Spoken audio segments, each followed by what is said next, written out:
In the fall of 1947, the era of the blacklist had begun. Hollywood had long been under attack for subverting the morals of Americans. Charges of too much sex and violence in the movies were almost as old as the industry itself. But with the beginning of the Cold War, HUAC, or the House Un-American Activities Committee, set out to prove something new: that Hollywood was also a mouthpiece for communist propaganda. I have seen things that I thought were against what I consider good Americanism, in my feeling, and I have seen it in, I've seen pictures I thought shouldn't have been made.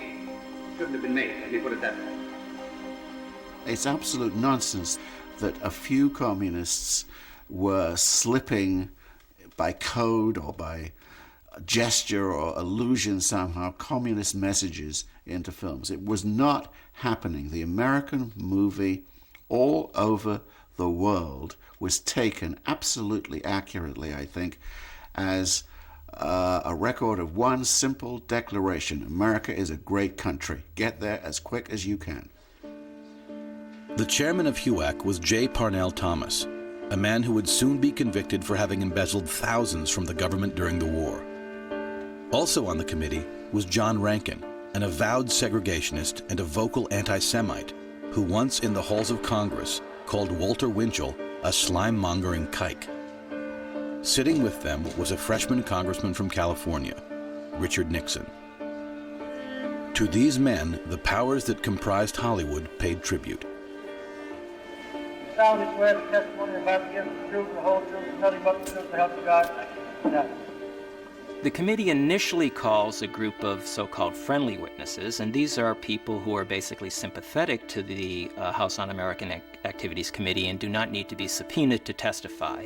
These are people like the studio moguls, Louis B. Mayer, Jack Warner, some of the conservative motion picture stars like Robert Taylor, Adolph Monjou, Gary Cooper.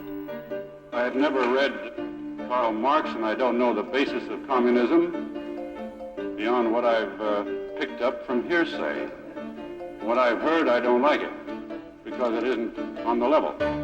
It's unfortunate and tragic that I have to teach this committee the basic principles of Americanism. That's not the question. They also called a group, actually 19 Hollywood people, who they knew were in the Communist Party. Now, how did they know these people were in the Communist Party? Because they had evidence that the FBI had collected and given to them. The FBI had performed a quote-unquote black bag job. They had broken into the offices of the Communist Party in Los Angeles and copied their membership lists. And so they knew exactly who was in the party, and they photocopied people's membership cards and gave those photocopies to the committee. The committee, looking to make the most of the publicity it was generating, chose 10 of the 19 writers and directors it knew to be the most steadfast defenders of the communist doctrine. In October 1947, they were subpoenaed. That is not To the question. drive That is a not wedge the question. of the motion picture industry, Mr. to invade Beeman. the right not only of me, but of the producers to their thoughts, to their opinions, and this I will not permit. It appears to be read to the American people. Go ahead, Mr. Stripling, ask the question. In that I accuse. Just a minute. I beg, Ask I another beg your question. pardon. Ask another question of the I witness. accuse a member Ask of this another committee. question. You will not accuse anybody. You will not accuse anybody. I do accuse him. Step aside from the witness. Just a moment, Mr. Chairman. Just a moment. Mr. Horning. The confrontational demeanor of the Hollywood 10, as they had become known, did little to help their cause. Many who initially stood behind the 10, stars like Humphrey Bogart, Lucille Ball, and Frank Sinatra, abandoned them. "I detest communists," declared Bogart in a public mea culpa. Defending the 10, he wrote, had been ill-advised, even foolish. But the committee's antics played little better. The press derided them, and many in Congress complained that HUAC embarrassed their hallowed institution.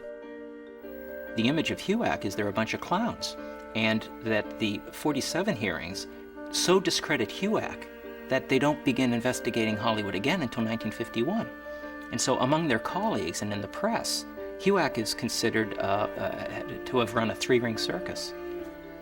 And it's very unusual that Hollywood, despite that, succumbs and folds like a cheap suit. A month after the Hollywood 10 were indicted for contempt, the studio chiefs and their financiers met at New York's Waldorf Astoria. Eager to distance themselves from the disastrous hearings and fearful that the bad press would hurt their box office, they publicly fired the 10, stripped them of their credits, and pledged that Hollywood would never knowingly employ a communist.